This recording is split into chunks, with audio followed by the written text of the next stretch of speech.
Di dalam nama Yesus kami berdoa, mengucap syukur, puji Tuhan. Amin. Silakan duduk Bapak Ibu Saudara.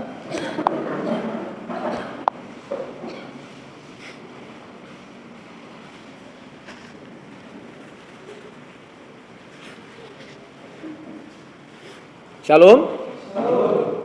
Kembali kita pada pendalaman Alkitab yang hari ini kita melanjutkan di pasal 5 dan ayat yang kelima. Kita membaca di Matius pasal 5 ayat yang kelima. Kita bersama-sama membacanya. 1, 2, 3. Berbahagialah orang yang lemah lembut, karena mereka akan memiliki bumi. Sekali lagi ya. 1, 2, 3. Berbahagialah orang yang lemah lembut, karena mereka akan memiliki bumi. Menjadi sebuah pertanyaan Bapak Ibu Saudara, dan sering diperbincangkan di tengah kehidupan orang Kristen. Bagaimana menghadapi orang yang memperlakukan kita secara tidak adil. Bagi ibu-ibu sering mendapatkan tindakan-tindakan kasar yang tidak patut diterima dari seorang pasangannya atau suaminya, atau juga kepada kita secara umum. Menjadi sebuah pertanyaan ketika hal ini diperhadapkan dengan kita. Ada perlakuan tindakan-tindakan kasar yang kita terima, tindakan-tindakan yang merendahkan kita, tindakan-tindakan yang menganggap kita tidak penting. Di waktu ini diperhadapkan dengan kita, apa yang menjadi sikap kita? Lalu bagaimana sikap kita untuk menanggapi hal ini? Ketika dunia mengajarkan kekerasan dan cara yang kasar untuk mencapai tujuan dengan menghalalkan segala cara. Tetapi justru Yesus memberikan ajaran yang paradok, berbeda dengan ajaran dunia. Kalau dunia mengajarkan, aku pasti bisa meraih sesuatu dengan sistem dan cara bagaimanapun. Tetapi Kristus tidak demikian. Yesus mengajarkan para muridnya untuk menjadi orang yang lemah lembut. Maka dalam kondisi itu mestinya meneladani sikap Yesus. Kalau tidak meneladani sikap Yesus, maka kita belum berhasil menjadi orang yang lemah lembut. Kelemah lembutan di sini tidak berarti kita tidak mau menyinggung perasaan orang lain, karena justru kita merasa takut.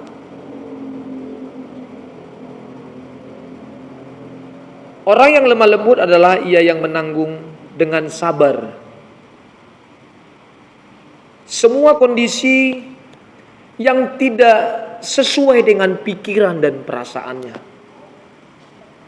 Orang yang lemah lembut, orang yang rela dan ikhlas menanggung, bahkan dengan rasa sabar semua kontradiksi kehidupannya, dan menganggap bahwa situasi itu adalah kehendak Tuhan dan Tuhan izinkan terjadi di dalam kehidupannya.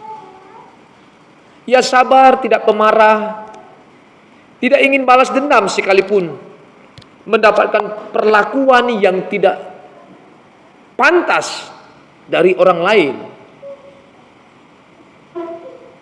Ia tidak ingin membalas dendam sekalipun ada orang-orang yang memperlakukan dia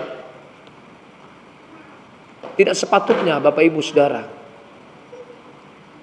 Ia mengampuni musuh-musuhnya dan bahkan memenangkan hati mereka dengan kata-katanya yang halus. Ia memiliki damai dalam hatinya dan di dalam kehidupannya. Sehingga di dalam seluruh kehidupannya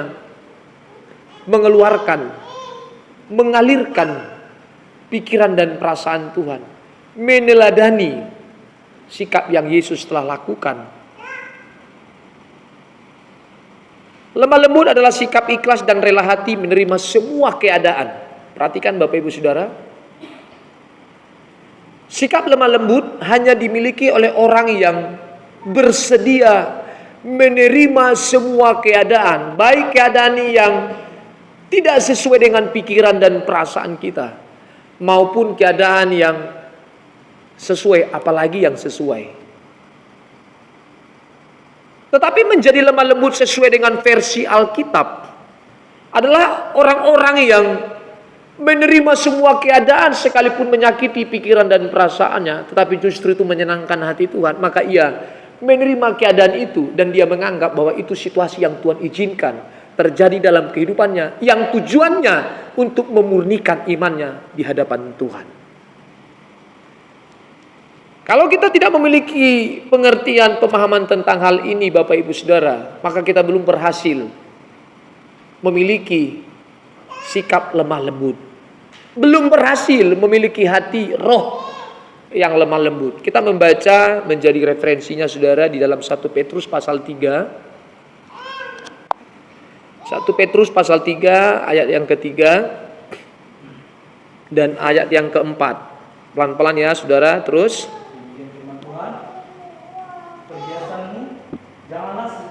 Perhiasanmu janganlah secara lahiriah, yaitu dengan mengepang-epang rambut, memakai perhiasan emas, atau dengan mengenakan pakaian yang indah-indah.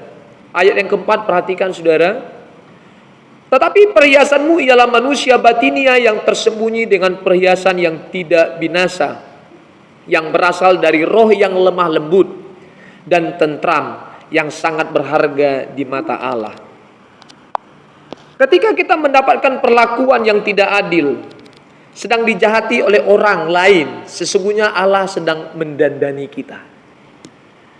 Di dalam kondisi yang kita tidak mendapat sesuatu yang layak untuk kita dapat, tetapi sesuatu yang menjahati kita, sesuatu yang kita mendapat dan itu merendahkan kita. Ada kondisi yang terus-menerus menindas pikiran dan perasaan kita. Ada orang-orang yang berlaku curang. Ada orang-orang yang tidak menganggap kita penting. Tetapi sesungguhnya dalam kondisi itu Tuhan sedang mendandani kita. Kondisi ekstrim yang tidak mampu diterima oleh orang dunia, tetapi kita sebagai anak-anak Allah mampu menerima di mana kita sedang dilecehkan, sedang ditindas, sedang direndahkan, dan sedang tidak dianggap penting, sedang dijahati. Sesungguhnya kondisi itu adalah kondisi di mana Allah sedang mendandani kita, sedang mempersiapkan kita dan sedang mengenakan perhiasan yang berharga di mata Tuhan. Tanpa perlakuan buruk orang lain terhadap kita, tanpa kita dijahati, tanpa kita dicurangi, maka kita tidak akan pernah mengenakan perhiasan yang berharga di mata Tuhan. Orang yang ingin mengenakan perhiasan yang itu menyenangkan hati Tuhan tidak akan bisa kalau tidak masuk pada kondisi ini. Tidak akan bisa kalau tidak masuk pada penerimaan terhadap kondisi yang melecehkan kita. Maka di sana kita terbukti apakah kita benar memiliki sikap roh lemah lembut atau tidak. Yesus sampaikan, saudara Bapak Ibu, berbahagialah mereka yang memiliki roh lemah lembut, berbahagialah orang yang lemah lembut. Nah, kalau penindasan, kata tidak patut, dan ada orang-orang yang menjahati kita lalu kita tidak menerimanya dengan ikhlas, dengan tulus dan dengan murni, sebab kita menganggap bahwa sesungguhnya dalam kondisi itu Tuhan sedang mendesain kita, Tuhan sedang mendandani kita, maka kita tidak akan pernah memiliki roh lemah lembut seperti apa yang Yesus sampaikan. Maka berbahagialah orang yang memiliki hati lemah lembut. Nah, ketika saya dan saudara menginginkan untuk memperoleh bahagia itu, tentu kita masuk kepada tahapan ini. Memiliki hati yang lemah lembut tentu harus masuk pada kondisi di mana kita diperlakukan secara tidak pantas oleh banyak orang. Maka akan jelas kita sedang memiliki hati yang lemah lembut, roh yang lemah lembut atau tidak. Bapak Ibu perhatikan di dalam Petrus tadi, saudara, di ayat yang keempat.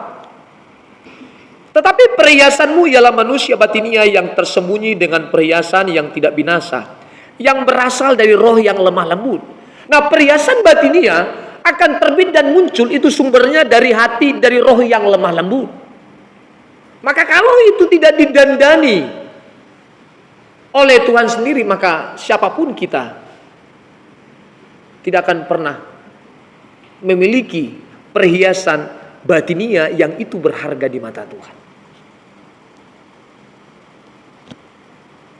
Kehidupan batinia kita, saudara Bapak Ibu, akan terbangun dan terus terbangun kalau kita memiliki roh yang lemah lembut. Amin. Haleluya. Ketika kita mendapat perlakuan yang tidak adil, sedang dijahati, Allah sedang mendesain kita dalam kondisi itu. Allah sedang memperbaiki kita, saudara. Allah sedang mendandani kita dengan perhiasan batinia. Tanpa perlakuan buruk yang dilakukan oleh orang lain terhadap kita, Tuhan tidak bisa mendandani kita. Justru pengalaman buruk ini mestinya kita lalui bersama dengan Tuhan. Dan itu menjadi jalan kita untuk Tuhan mendandani kita. Tidak mudah untuk menampakkan roh yang lemah lembut, hati yang lemah lembut, saudara Bapak Ibu. Ada perjuangan, ada tahapan-tahapannya. Maka jangan terlalu singkat dan terlalu sempit cara berpikir kita. Ketika ada orang-orang yang berkata-kata dengan lembut dan halusnya, lalu kita berkata ini orang lemah lembut. Belum tentu, saudara. Ada orang-orang yang bertutur kata santun, dan kita bisa menyebutnya sedang beretika atau memiliki etika. Dengan mengikuti dunia pendidikan, siapapun orangnya bisa jadi dan bisa berhasil untuk memiliki attitude atau etika yang benar sesuai dengan norma-norma yang berlaku di Indonesia. Tetapi orang-orang demikian belum tentu memiliki roh yang lemah lembut, saudara. Ada orang-orang yang kata-katanya halus, lembut, tidak kasar, itu mengenakkan ketika kita mendengar ada kalimat-kalimat yang halus dan santun. Tapi itu bukan menjadi ukuran bahwa orang tersebut telah memiliki roh yang lemah lembut. Belum tentu. Ada orang yang terlihat kasar, tapi justru dia sudah memiliki roh yang lemah lembut. Maka ukurannya harus jelas. Mestinya sesuai dengan ukuran seperti apa yang disampaikan Alkitab. Misalnya orang Batak, saudara Bapak Ibu, cukup kasar ya, bukan negatif, tapi cukup kasar. Misal kalau panggil orang, woi, nah begitu. Itu kalau orang di luar Batak menyebutkan hal itu, kasar kali kau kawan. Dia punya nama loh. Tapi tidak ada maksud untuk merendahkan, Pak. Ini orang Batak tidak ada maksud untuk merendahkan. Dia panggil, woi sini kau. Tidak ada maksud. Lalu ada orang-orang yang misalnya terlihat menyimpang, ada orang Batak yang melihatnya, dia panggil tuh, jangan ngebut kau, seputar ulubi. Ini dianggap kasar, Pak. Orang yang tertegur dengan teguran seperti itu akan melihat, kasar kali ini orang. Dan ini bukan menjadi ukuran bahwa ini orang tidak memiliki hati yang lemah lembut. Itu bukan ukurannya. Lalu ada orang yang ketika melakukan penyimpangan, lalu kita dengan tutur kata yang sopan, dengan tutur kata yang lembut dan halus, kita ngomong begini, mampus kau, pelan loh. Justru ini membuktikan dia tidak memiliki roh yang lemah lembut, saudara. Tapi ada orang yang menegur kita dengan kasarnya, yang tujuannya bukan untuk merendahkan. Ini bisa jadi orang memiliki hati roh yang lemah lembut. Bisa jadi, ini belum tentu juga, saudara. Belum tentu juga, tapi bisa jadi. Sebab tujuannya bukan untuk merendahkan. Tetapi dengan halusnya kita ngomong, mampus kau. Nah ini gimana kira-kira, Magrisel? Lu lewat nih, mau nyenggol anak-anak, lalu saya spontan marah tuh, lu jangan ugal-ugalan dengan kerasnya begitu. Lalu ada orang, mampus kau, kalau bisa jatuh kau. Nah, sikap-sikap demikian, saudara, belum tentu juga mencerminkan bahwa kita telah memiliki roh yang lemah lembut, hati yang lemah lembut. Mertuamu mungkin menyakitimu bagi para menantu, atau menantu yang justru juga menjahati mertuanya. Anakmu yang mungkin juga menjahatimu, Atau ada orang-orang yang menyakiti kita, saudara, Bapak Ibu. Di dalam kondisi ini, saudara, kalau kita menerima bahwa itu suatu keadaan yang kita memahami, mempercayai bahwa itu kesempatan yang Tuhan berikan untuk kita alami, untuk memulihkan iman kita, maka saudara dan saya sudah memiliki hati yang lemah lembut. Ada kondisi di mana kita, saudara Bapak Ibu, direndahkan, tapi kita menerima dengan ikhlas. Tanpa ada ucapan tutur kata yang kita menganggap aku harus membalas ini orang. Itu justru Tuhan sedang mendandani kita. Ketika kita dijahati oleh siapapun, Bapak Ibu Saudara, itu bukan sebuah kecelakaan. Bukan sebuah kebetulan, saudara. Dan itu bukan hari sial. Dan bukan malapetaka, dan itu juga bukan musibah. Tetapi orang yang memiliki hati lemah lembut, orang yang menyadari bahwa kita telah diberikan roh yang bersumber dari Allah, mesti menyadari bahwa kondisi itu adalah kondisi dan kesempatan Allah mendandani kita. Dan itu berkat abadi. Orang menyakiti kita, Pak, itu berkat abadi. Amin. Ada orang yang menyakiti, menjahatimu, itu berkat kekal. Ini ajaran yang disampaikan Yesus. Tetapi orang yang tidak percaya kepada Yesus, maka akan melakukan aku bebas untuk menuntutnya. Sebab aku telah ditindas, sebab aku telah dirugikan, maka aku bebas untuk menuntutnya, melapornya, membalasnya. Tapi tidak demikian bagi orang-orang yang benar-benar mencintai Tuhan. Amin. Tidak ada orang yang menyukai kondisi ini, Pak. Tidak ada orang yang selera dengan kondisi ini.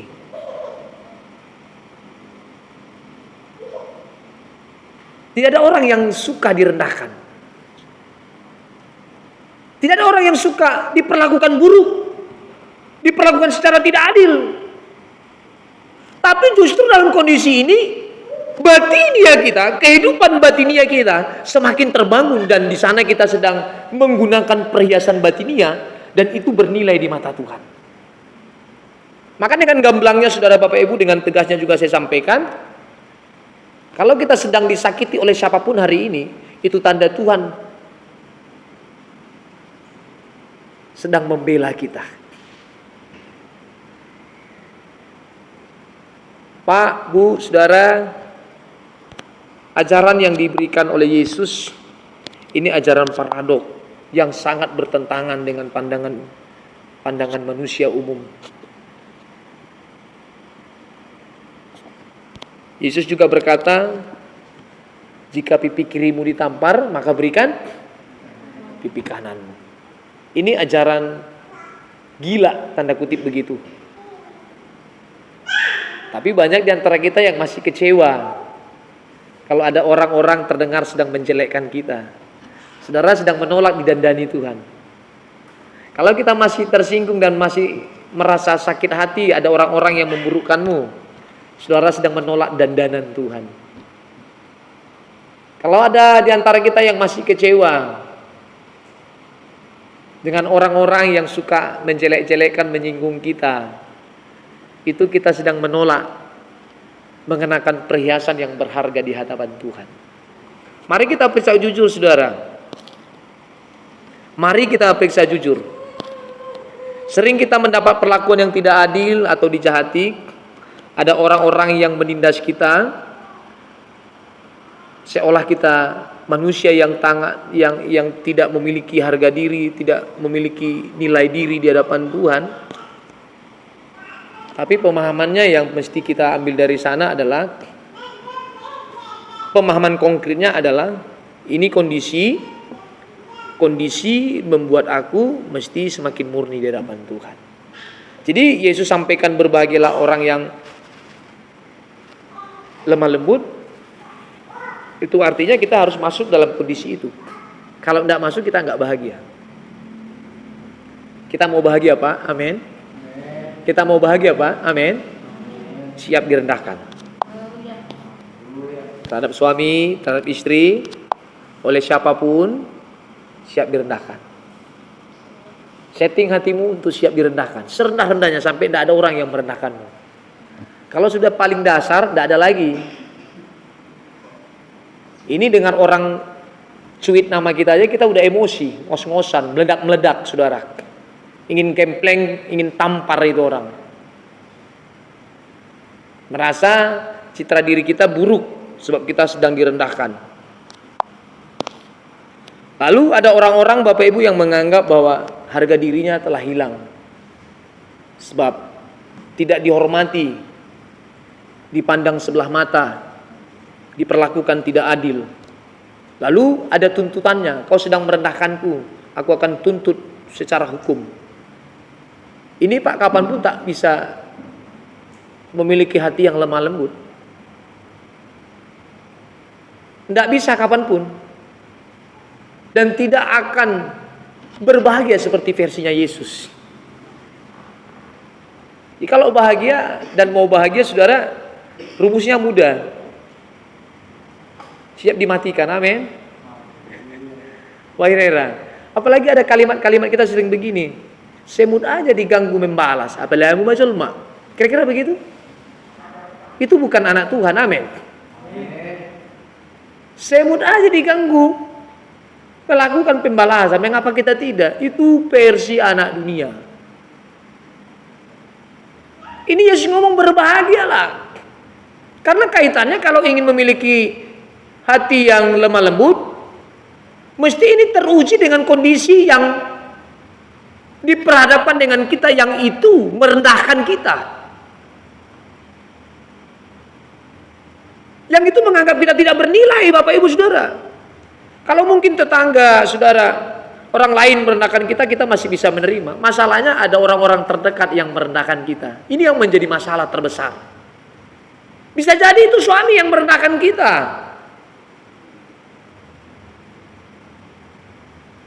Yang suami selalu ngomong, tak kasih orang tikos karejo. Yang senantiasa merendahkan kita dalam semua pihak, dalam semua hal.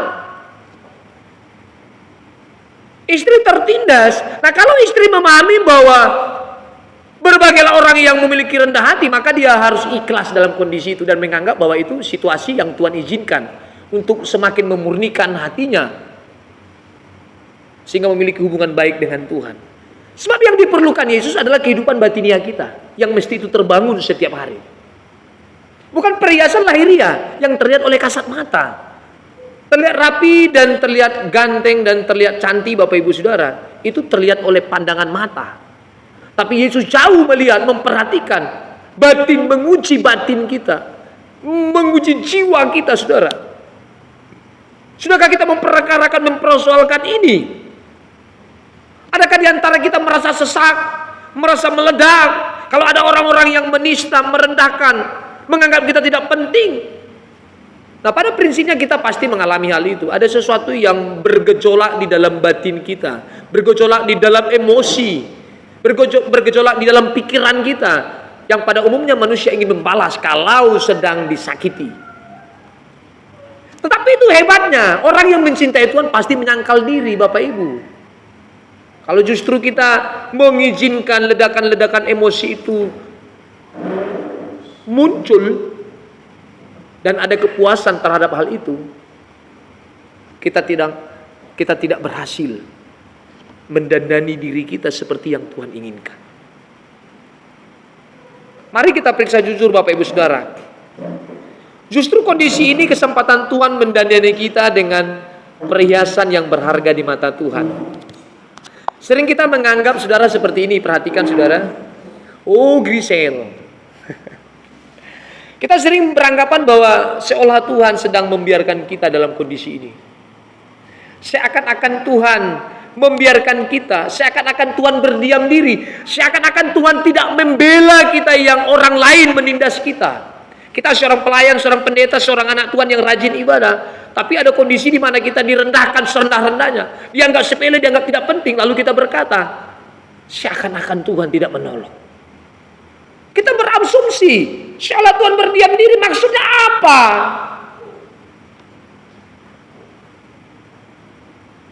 Orang Kristen yang masih rendah pemikirannya dan belum terlalu luas memperkarakan soal ini, hati-hati loh. Sering terjebak dalam kondisi ini. Dan kita menuntut, mengapa Tuhan tidak menolongku dalam kondisi ini? Mengapa Tuhan tidak membelaku? Mestinya kita menyadari Bapak Ibu Saudara, situasi itu justru cara Tuhan untuk menolong kita, cara Tuhan untuk mendesain kita, cara Tuhan untuk kita semakin bergantung dengan Tuhan. Kondisi buruk seperti apapun itu cara Tuhan untuk menolong kita, cara Tuhan untuk mendandani kita, cara Tuhan untuk mendesain kita menjadi pribadi yang lebih benar di hadapan Tuhan. Amin. So jangan berpikir rendah dan sempit Bapak Ibu Saudara. Mengapa ini terjadi terus-menerus terhadapku? Tuhan ngomong begini, gak apa-apa anakku, kau berharga di mataku. Kau sedang kudandani. Haleluya. Bapak Ibu perhatikan saudara, kalau di kalangan orang Batak, itu biasanya ibu-ibu sudah mempersiapkan diri sebelum hari H pesta. Misalnya pestanya tanggal 10, masuk di jam 10. Di tanggal 10 subuh, ini mereka sudah mempersiapkan diri. Mungkin di jam 2, di jam 3 subuh, saudara Bapak Ibu. Hanya untuk ingin menampilkan perhiasan lahiriah, menunjukkan kepada halayak ramai bahwa inilah aku, memiliki penampilan terbaik, yang ujungnya ingin mendapatkan pengakuan. Tetapi tidak demikian bagi orang yang sungguh mencintai Tuhan. Harus memperhatikan bagaimana dandanan batinnya kita, perhiasan batinia kita, apakah kita sudah mengenakan itu dengan benar? Ini yang menjadi pergumulan kita setiap hari, bukan sesekali Bapak Ibu. Di dalam dunia kerja, di dalam keluarga. Jadi kalau kita masih cepat tersinggung, yang ada orang menjelekkan kita, itu kita sedang tidak memperkarakan itu di hadapan Tuhan. Kita sedang menolak kita didandani Tuhan. Saya manusia cepat tersinggung Pak. Maka kalau saya minjam barang sama teman saya nggak mau. Karena waktu nggak dikasih saya pasti tersinggung. Untuk mengantisipasi itu saya nggak mau minjam. Maka kalau saya mau minjam ke siapapun itu, saya harus mempersiapkan diri saya. Kalau nggak dikasih saya nggak bakal marah. Nah kalau orang Kristen begitu, kalau begini jadinya Tuhan yang tidak sesuai dengan pikiran perasaanku, nggak apa-apa, terpuji Tuhan. Aku mendoakan supaya anakku sembuh dan tidak sembuh. Mesti kita menerima keadaan itu. Menjadi keadaan yang Tuhan sedang mendesain, Tuhan berkesempatan untuk mendandani kita, dan kita tidak kecewa atas persoalan itu. Bukan hanya orang-orang yang merendahkan kita lalu kita menerima kondisi itu, mengikhlaskan, tapi ada hal-hal tentang pergumulan kita mampu menerimanya dan tidak berkata senonoh dan tidak mencurigai Tuhan, maka di sana kita sedang memiliki roh yang lemah lembut. Menerima semua kondisi dan keadaan kita, saudara Bapak Ibu, tidak memaksakan diri di hadapan Tuhan tentang apa yang ingin kita capai sesuai dengan selera kita. Tapi kita berani berkata bahwa semua kondisi ini mendatangkan kebaikan bagi kita yang mengasihi Tuhan. Yang adalah kesempatan Tuhan mendandani kehidupan kita. Sehingga kita berharga di mata Tuhan. Amin. Mesti cara berpikirnya begitu, saudara. Nah ukurannya itu tadi, saudara Bapak Ibu. Jangan mengklaim seseorang itu telah memiliki roh yang lemah lembut atau tidak. Itu bukan tergantung ucapan. Memang secara verbal, ucapan yang keluar dari perkataan kita, kalau ada orang yang berkata lembut, itu kita sering menyebut lemah lembut. Dia lemah lembut. Lalu ada orang yang berkata kasar, lalu kita sebut itu kasar, tidak punya lemah lembut. Tidak itu tujuannya. Tapi jelas kalau ada orang yang benar-benar menerima suatu keadaannya, ini adalah keadaan yang Tuhan izinkan berlangsung di dalam kehidupannya, dan itu membuktikan, dan itu juga jelas bahwa setiap tutur kata yang keluar dari mulut bibirnya pasti tidak merendahkan orang yang sedang diajaknya berbicara. Maka hati-hati di antara kita kalau ada orang-orang yang tidak sepaham dengan kita dan kita berbicara membalas komunikasi dengan mereka, jangan sampai ada tutur kata yang tujuannya ingin merendahkan. Karena orang yang ingin merendahkan orang lain itu tidak mungkin memiliki roh yang lemah lembut. Haleluya. Kalau ada di antara kita yang ingin membalas, menjatuhkan perkataan lawan yang itu menyinggung kita, kita ada niat untuk menjatuhkan dari komunikasi dan tutur kata kita, ini orang tidak akan pernah memiliki roh yang lemah lembut. Sekalipun kita punya kesempatan untuk memberikan pembalasan, sekalipun kita memiliki hak jawab, saudara Bapak Ibu, tetapi mestinya kita menjawab itu dengan roh yang lemah lembut, menunjukkan bahwa kita sedang membangun kehidupan batinia kita, menghormati Tuhan Allah sehingga setiap tutur kata kita itu menghormati Tuhan dan tidak menyinggung, menyakiti perasaan orang lain. Jadi kalau ada di antara kita yang masih suka merendahkan orang lain, Pak, ini tidak kategori anak-anak Tuhan. Saya tadi bercerita sama Yosafat, selama kau kenal saya saya nggak tahu dia bohong atau tidak, di Perawang ini pernahkah kau melihat ada kata-kataku yang menunjukkan bahwa aku sesuatu yang lebih dibanding orang lain, menunjukkan aku lebih hebat dibanding kau, dibanding anggota yang lain? Pernah kau berpikir bahwa aku sedang menyombongkan diri selama kau kenal lama saya? Saya bilang begitu. Tidak pernah, Pak, katanya. Saya nggak tahu itu jujur atau bagaimana, tapi setiap hari saya belajar untuk bagaimana setiap perkataan kita tidak menyimpan pesan-pesan aku lebih hebat darimu. Haleluya. Maka itu menjadi pergumulan kita setiap hari. Jangan sampai ada kata kalimat kita yang ingin menonjolkan diri, Pak. Itu orang tidak akan pernah memiliki roh lemah lembut. Karena kalau orang yang ingin memiliki roh lemah lembut tentu siap direndahkan. Nah, kalau kita siap direndahkan, tentu kalimat dan kata kita juga tidak merendahkan orang lain. Justru membangun, Pak. Membangun. Kita direndahkan, bangun terus. Diberikan kejahatan, balas dengan kebaikan. Alkitab juga catat, jangan membalas kejahatan dengan kejahatan, tapi balaslah dengan kebaikan. Ada pikiran dan perasaan kita sedang dijolimi, sedang disakiti, tapi justru kita memberikan hal terbaik untuk mereka. Ini ajaran Yesus, Pak. Haleluya. Orang yang lemah lembut, memiliki roh yang lemah lembut, adalah orang yang rela diperlakukan tidak adil, Bapak Ibu Saudara. Rela diperlakukan, dilukai, disakiti. Orang yang dilukai, disakiti biasanya akan membalas. Biasanya akan membalas. Karena mereka merasa berhak untuk membalas.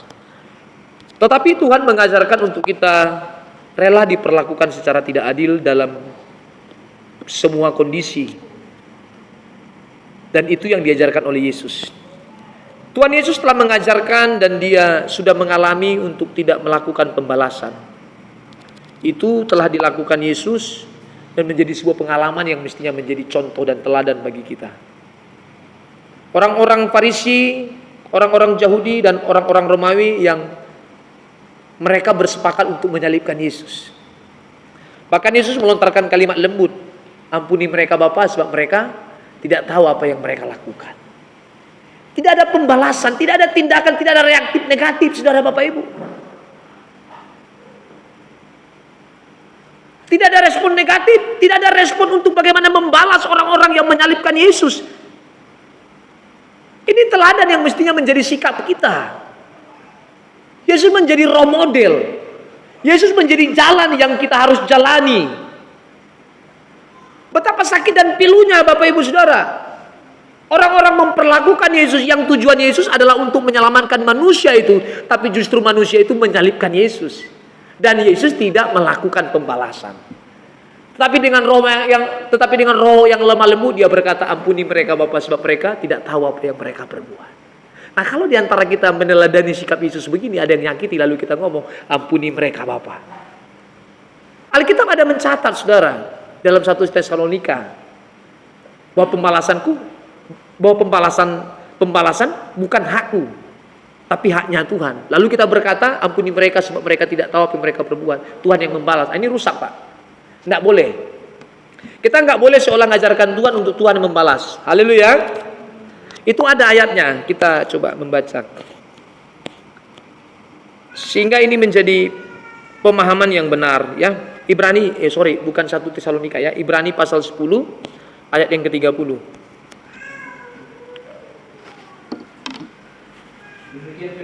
Ya.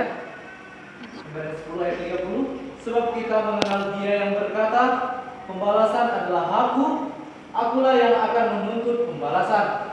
Dan lagi, Tuhan akan menghakimi umatnya. Nah, Bapak Ibu Saudara, jelas bahwa ada banyak orang yang menyakiti kita, kita tidak punya hak untuk membalas. Amin. Kita tidak ada kewenangan untuk membalas. Siapapun yang menyakiti kita, kita tidak punya kewenangan untuk membalas. Sebab firman Tuhan sampaikan, pembalasan adalah Akulah yang akan menuntut pembalasan. Tetapi tidak demikian kalau kita berpikir, Tuhan Yesus, aku tidak melakukan apapun terhadap mereka, biarlah Tuhan yang membalas. Itu juga salah, Bapak Ibu. Jangan intervensi dengan pembalasan Tuhan. Jangan melakukan instruksi tentang pembalasan Tuhan. Tuhan mau balas apa terserah. Yang penting kita mau sampaikan bahwa aku mengampunimu, bahwa aku mengampuninya Tuhan. Tentang pembalasan itu menjadi haknya Tuhan. Jangan ada intervensi di antara kita. Nah, kalau ada sebagian saudara Bapak Ibu yang berkata, setelah orang itu nyakiti kita dan dia sakit lalu mati, itu banyak orang yang punya pemahaman bodoh dan salah. Nah, itu mati kan? Nah, itu sabinoto tong serialu tong pendita. Ini rusak nih. Itu ada kejadian-kejadian seperti itu yang justru iblis menyesatkan kita, Bapak Ibu. Kita mempercayai bahwa ketika ada orang yang nyakiti kita lalu dia mati atau sakit, kita mempercayai bahwa Allah telah membalas. Tidak begitu juga. Nah, kalau kita berpikir dan memiliki pemahaman itu, kita sesat, Pak. Maka saya sampaikan, kalau ada Alkitab firman Tuhan yang menyebutkan bahwa pembalasan adalah Aku, maka di dalam pembalasan itu kita tidak berhak untuk memberikan intervensi. Kita tidak berhak untuk melakukan instruksi. Tuhan mau ngapain, terserah Tuhan, kira-kira begitu. Jadi jangan pernah ngomong begini, ada itu ya pendeta juga sering, bahkan juga jemaat. Berapa waktu lalu dia nyakitin kita, mungkin menjelek-jelekkan, lalu sakit anaknya, Pak. Kita ngomong begini, oh tong, tengoklah kan, itu pasti itu pembalasan Tuhan. Tidak boleh macam itu, Pak. Kalau kita masih berpikir demikian, kita belum memiliki roh yang lemah lembut. Sebab Yesus tidak menginginkan hal yang buruk terjadi atas kehidupan kita. Sekalipun kita menyalibkan Yesus, waktu kita melakukan pelanggaran dan dosa dan masih kompromi dengan dosa, itu kita sedang menyalibkan Tuhan Yesus untuk kali kedua. Makanya bertobat, saudara. Nah, Yesus juga tidak pernah tersinggung, tidak sakit hati dengan kondisi ini. Yesus adalah manusia sejati yang mengosongkan dirinya. Sama seperti manusia, dia bisa sakit hati, bisa tersinggung. Dia bisa berbuat dosa, tapi dia tidak mau berbuat dosa. Perhatikan Bapak Ibu Saudara. Yesus juga bisa tersinggung, bisa kecewa. Bisa merasa sakit, tetapi di dalam doanya di Taman Getsemani dia sampaikan kepada Bapa di surga, biarlah kiranya cawan ini berlalu. Cawan itu menggambarkan penderitaan salib. Biarlah cawan ini berlalu. Tapi kiranya kehendak Tuhan, kehendak Bapa yang terjadi dalamku. Dengan taat, dengan tunduk dia mengikuti kondisi itu, Bapak Ibu Saudara. Dia buang seluruh egonya, keakuannya, dia buang kekecewaannya, Saudara Bapak Ibu. Dengan ingin melakukan kehendak Bapa dengan taat, maka dia rela mati di kayu salib, bahkan mati mengenaskan. Nah, ini menjadi teladan, saudara Bapak Ibu. Haleluya. Sudahkah kita memiliki roh yang lemah lembut? Kalau masih suka sakit hati itu belum punya, Pak. Saya juga masih banyak belajar untuk hal itu. Ya, itu teman-teman sesama kerja juga begitu. Cuman kasih emo aja dengan kata-kata itu udah tersinggung. Kayak tadi si Bagas, dia apa ya, kirim foto minuman ya, foto minuman, lalu ada yang responi bagi dong, kira-kira begitu kan. Lalu setelah ada respon bagi dong, ada lagi respon yang lain, beli dong agar tahu harga, katanya kan. Lalu si Bagas ngomong lagi nih, saya juga agak sembraut nengok kondisi grup ini, entah apa maksudnya. Lalu datang si Bagas, mau berapa dus, kira-kira begitu ya. Itu seolah Bagas mau menunjukkan, gue juga bisa beli banyak, kira-kira begitu. Kalau kita berani ngomong gitu, itu tanda kita masih punya ketersinggungan. Lu jual, gue beli. Nah ini, lu jahat, gue makin jahat nih. Lu baik, gua makin baik. Itu orang yang tidak memiliki roh lemah lembut, Bapak Ibu Saudara. Tetapi kita berani berkata, lu jahat, gua makin baik nih. Amin. Lu baik apalagi? Nah, mestinya anak Tuhan punya level begini sampai kepada kawasan ini. Aku akan berbuat sesuatu yang baik terhadapmu walaupun hal buruk yang kau lakukan terhadapku. Mesti kita masuk dalam kawasan ini, Saudara Bapak Ibu. Harga diri, kualitas diri menjadi ada terhadap kita kalau kita benar sungguh mencintai Tuhan. Itu dia, Saudara. Jadi jangan terlalu membuat banyak terobosan untuk kita terlihat terampil keren. Jangan membuat banyak tindakan-tindakan yang kita menganggap bahwa itu membuat kita semakin terhormat. Jangan, Saudara. Tidak usah. Tetapi kita belajar untuk bagaimana membangun batinia kita yang muncul setiap kita berbicara, berkata-kata, berpikir, berperasaan, memiliki roh yang lemah lembut, memiliki hati yang lemah lembut. Dan jangan pernah berpikir kalau kita ngomong pelan-pelan maka kita sudah memiliki roh yang lemah lembut. Tidak, Pak. Kasar pun atau keras pun kita ngomong, kalau hati kita tidak ingin merendahkan orang lain, itu menyenangkan hati Tuhan, Pak. Bagaimana cara pergumulan kita untuk menikmati, memiliki roh lemah lembut itu? Tidak mudah. Tidak mudah, Pak. Waktu saya belum dalam penggemalan begini, Bapak Ibu Saudara, saya meledak-ledak marahnya dengan anak, dengan istri. Ya, sekarang pun masih meledak, tapi saya banyak belajar mengurangi porsi itu. Sebab berurusan dengan Tuhan itu setiap hari yang mengikis selera kita sehingga sama menjadi seleranya Tuhan. Bukan seleranya Tuhan yang mau kita samakan dengan selera kita, tapi mestinya selera kita yang kita samakan dengan seleranya Tuhan.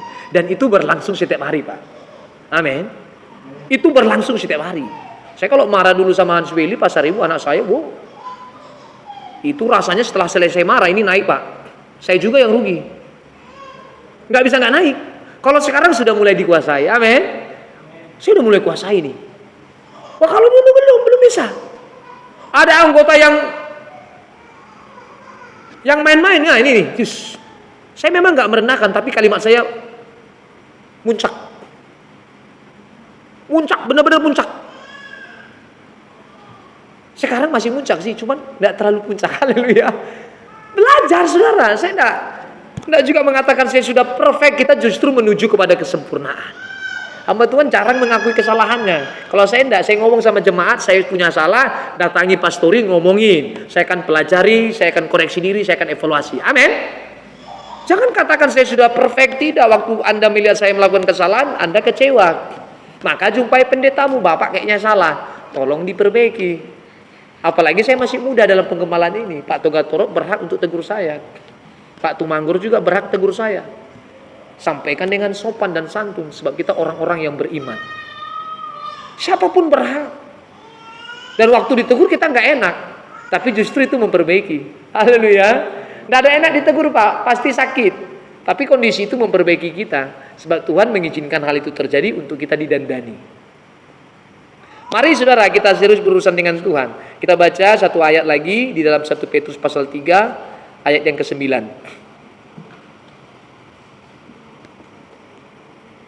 Ini adalah ciri orang yang memiliki hati lemah lembut. Kalau kita tidak memiliki ciri ini, kita tidak memiliki tindakan-tindakan ini, kita belum berhak untuk berbahagia. Kita belum berhak untuk bahagia. Kita belum berhasil memiliki roh yang lemah lembut. 1 Petrus pasal 3 ayat 9, perhatikan Bapak Ibu, dan janganlah membalas kejahatan dengan kejahatan atau caci maki dengan caci maki. Tetapi sebaliknya, hendaklah kamu memberkati, karena untuk itulah kamu dipanggil, yaitu untuk memperoleh berkat. Amin. Jangan membalas kejahatan dengan kejahatan. Jangan membalas caci maki dengan caci maki, tetapi lakukanlah yang sebaliknya. Usahakanlah, pergumulkanlah, perkarakanlah, perjuangkanlah senantiasa yang baik. Mari, Saudara Bapak Ibu. Tetapi sebaliknya, kejahatan dibalas dengan kebaikan, caci maki dibalas dengan lemah lembut, kata-kata senonoh dibalas dengan kata-kata lembut. Hendaklah kamu memberkati. Ada orang-orang yang menyakiti kita, ada orang-orang yang menindas kita, ada orang-orang yang menjelekkan kita, ada orang-orang yang mengutuki kita. Satu sikap kita, mengampuninya. Amin. Itu orang yang berhasil memiliki roh yang lemah lembut. Orang yang cepat tersinggung, Pak, ini orang yang belum memiliki roh lemah lembut. Tapi kita mau adakan itu permanen, dan itu menjadi pergumulan setiap hari. Pergumulan kita lagi bukan tentang tidak merokok. Pergumulan kita lagi bukan tentang berzina. Pergumulan kita bukan tentang tidak memukul orang. Pergumulan kita bukan tentang pencurian. Pergumulan kita bukan tentang pembunuhan. Pergumulan kita bukan tentang judi lagi, saudara. Tapi pergumulan kita bagaimana membangun batinia kita yang orang lain tidak menyaksikan apa yang sedang kita lakukan. Tapi dalam kondisi itu kita justru menyenangkan hati Tuhan. Itu pergumulan kita. Kalau kita nggak judi, orang bisa lihat, oh ini Pak Pendeta nggak judi. Oh ini bertobat. Belum tentu. Jangan berpikir orang yang tidak bermain judi, tidak merokok, tidak suka nongkrong di kedai kopi, lalu disebut bertobat. Belum tentu, saudara. Itu belum tentu. Tapi menjadi bertobat kalaulah kita menyadari bahwa seluruh kehidupan kondisi ini adalah sebuah kesempatan yang Tuhan ingin mendesain kita, dan kita menerima dengan rela dan ikhlas. Sebab kita memiliki pemahaman bahwa ini untuk membuat aku semakin berkenan di hati Tuhan. Itu pemahamannya, Pak. Maka berbahagialah orang yang memiliki roh yang lemah lembut. Berbahagialah mereka yang memiliki hati yang lemah lembut. Sebab mereka akan memiliki bumi. Berkat-berkat yang Tuhan izinkan itu terjadi dalam kehidupannya, kehidupan kita. Itu berkat-berkat abadi yang mendatangkan kelimpahan, dan Tuhan pasti mencukupi segala keperluan kebutuhan kita. Tidak ada orang yang berurusan dengan Tuhan lalu tidak makan, itu tidak mungkin. Katakan amin. Tidak ada orang yang berurusan dengan Tuhan lalu kemudian malas bekerja, itu tidak mungkin. Tidak ada orang yang berurusan dengan Tuhan lalu menindas, tidak menghormati orang lain, itu pun tidak mungkin. Tidak ada orang yang berurusan dengan Tuhan lalu kehidupannya berantakan, itu tidak mungkin. Tetapi menjadi mungkin kalau ada orang yang menindas kita, memperlakukan kita buruk, sakit-sakitan, itu bisa menjadi mungkin. Sebab itu cara Allah untuk membela kita, menolong kita untuk meraih kehidupan kekal bersama dengan Yesus. Amin. Tuhan Yesus memberkati.